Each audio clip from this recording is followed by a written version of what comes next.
to the Sales Influence Podcast, where we talk about finding the why in how people buy. I'm your host, Victor Antonio. Thank you for joining me, and thank you for lending me your ears.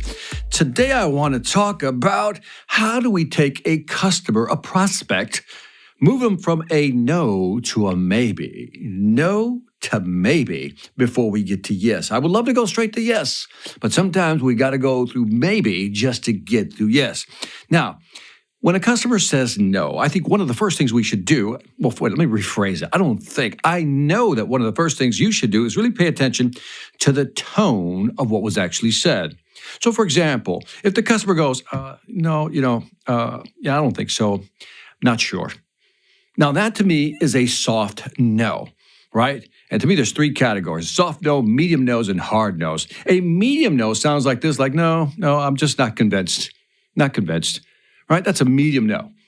A hard no is like, no, there's no way I'm buying that. That's it, period, we're done. Now, when a customer gives you a hard no and you sense it's a hard no, it's time to move on.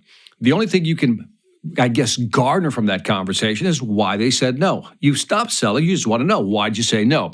This may help you in your next sale. But if you feel you got a soft no, I'm just not sure, I don't think so, what they're waiting for you to do is to convince them, to maybe tell them something to kind of push them over the line, move them towards a maybe. And when they give you a medium no, like, no, I'm not convinced that I want to move forward with that. And again, what they want you to do is prove to them that they're making the wrong decision. So that's kind of like they're kind of leaving the door open a little bit. The mental door is open a little bit. You have to take advantage of it. Now, if you're a rookie salesperson, here's what you'll do. You'll hear a soft no, you'll hear a medium no, you'll detect it, and immediately they'll say, no, I'm not sure that, I can get a good ROI. And you immediately just pounce all over that. Well, let me show you how you can get your ROI. Wrong move. If you pounce on that no right away, that is a bad move. So they'll say, no, I'm not sure it'll work for us. Well, wait a minute, I can show you how it's going to work for us.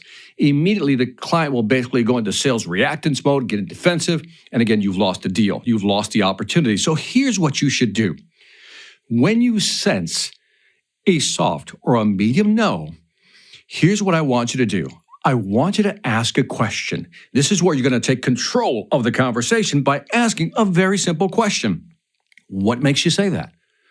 Oh, what a great question. Very simple, and you can use several variations of this. Customer says, no, I'm just not convinced. Well, what makes you say that? Can you tell me why you think that? Right? And what you've just done is, first of all, by asking a question, you've taken control of the conversation, but you're not pulling on the reins hard, so to speak. You're asking a question, a valid question. What makes you say that? And the customer now has to come up with a reason, give you some more information on why they're thinking that way. So this allows you to extract more information from the customer. Now, warning, if the customer comes back and says, well, we're really looking for X, and you know that you offer X, again, the rookie salesperson will jump all over and say, well, we can do that. We can offer that X. No, don't do that. When you say something like this, what makes you say that? It says, well, Victor, we're really looking for X. And instead of pouncing on that, try to prove that you can do it, you say, well, tell me why X is important. Walk me through why that feature is important to you. Let the customer talk, the prospect talk. What they're doing is telling you why that X is important. Now, in your mind, you know you offer the X, but what you're trying to do is connect with them at an emotional level to figure out what is it that's holding them back. And once you ask them, well, what is it about that X that you really like or want? And they're going to say, well, Victor, it's because of this, A, B, C. And then again, you're having a conversation. Don't make it sound like an interrogation, but you're asking questions to really dig. So tell me more about that. Okay, so you really like that feature, and if it had X, you could also do this. And having X will also allow you to do that. Didn't think about that? Great. And again, you're having a flow of conversation. That's what you're trying to do. You went from a no, right? A soft or medium no. No, I'm not sure. No, I don't think so. No, I'm not convinced. You went to now, you're moving them towards a maybe. This conversation that you initiated with the, what makes you say that? because you asked that question, you're initiating a conversation, you're engaging them, and all of a sudden, they're telling you, they're giving you information, if you do it the right way, on how you can sell them. And when you feel that you have enough information and only you can make that call, that's when you then say, well, here, let me walk you through, because I should have highlighted certain things about this product or service that we offer. And then now you can do, I'll call it sales pitch 2.0. So in other words, you'll do the second presentation because you may have missed something. Now, let's talk about the benefits of this strategy.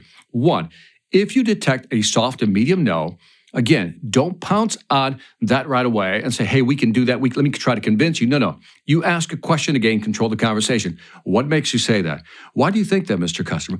Whatever variation you come up with. Garner information, extract information, and as you're having a good conversation flow, what you're trying to do is get more information so you can do your sales pitch 2.0. In other words, the second part of your presentation, because maybe you did miss something. So here are the benefits. One, you got the client to engage with you. So instead of just saying no and done, we got no, maybe, let's talk, let's engage in a conversation. Two, the customer now is giving you more information for you to work with. And last but not least, you'll be able to adjust your sales pitch, this 2.0, when you say, Mr. Customer, well, let me cover some of the things I really didn't highlight that we do offer that'll basically solve those issues. Now, benefit number 4, if I can throw in a bonus benefit, is that by having these conversations, detecting the no's, right, the soft and medium no's, having these conversations, engaging, extracting information is also going to make you, the salesperson, that much smarter, which means when you go to your next sales prospect, you'll be able to kind of have this in the back of your mind. Things that you have to mention, things that you shouldn't just skip right over, and things that are important to clients. This gives you a better mental database when you're doing a sales presentation. So again, remember, detect the soft and medium no's. Instead of just interrogating them or pouncing on the opportunity, trying to convince them to go with you, ask them a question. What makes you say that, Mr. Customer? Gain control of the conversation, extract information, ask more questions, dig deeper. Don't be too anxious to jump in and solve the problem. Ask a lot of questions. Really try to understand the questions behind the question. And if you do that, you'll engage the customer, you'll get more information, you'll be able to adjust your sales pitch 2.0. But in the end, you'll become a much better salesperson. And that is it for the Sales Influence Podcast. Leave me some feedback on iTunes, Stitcher, YouTube, wherever you find me. Love to hear from you. Want to know what you think. Also, if you haven't done so already, check out the Sales Velocity Academy. Go to salesvelocityacademy.com. Over 50 courses, 500 videos. It is one of the most extensive sales training platforms in the market today. Check it out at salesvelocityacademy.com if you want to sell more faster. Lastly, I want to thank you. This is Victor Antonio, always reminding you, selling ain't hard when you know how. Take care.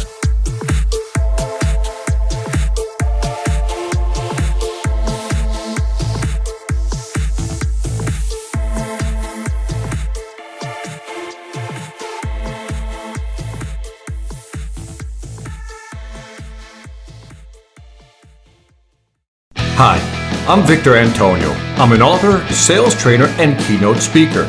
I'm often asked, what makes a great speaker? Is it someone who delivers real content that the audience can use? Is it someone who engages the audience so they're part of the learning experience? Or is it someone who can motivate an audience to push them beyond their comfort zone and discover new abilities? The answer is yes. But the most important thing to remember is that I'm not there to look good. I'm there to make my client look good. Simply put, it's never about me, and it's always about them.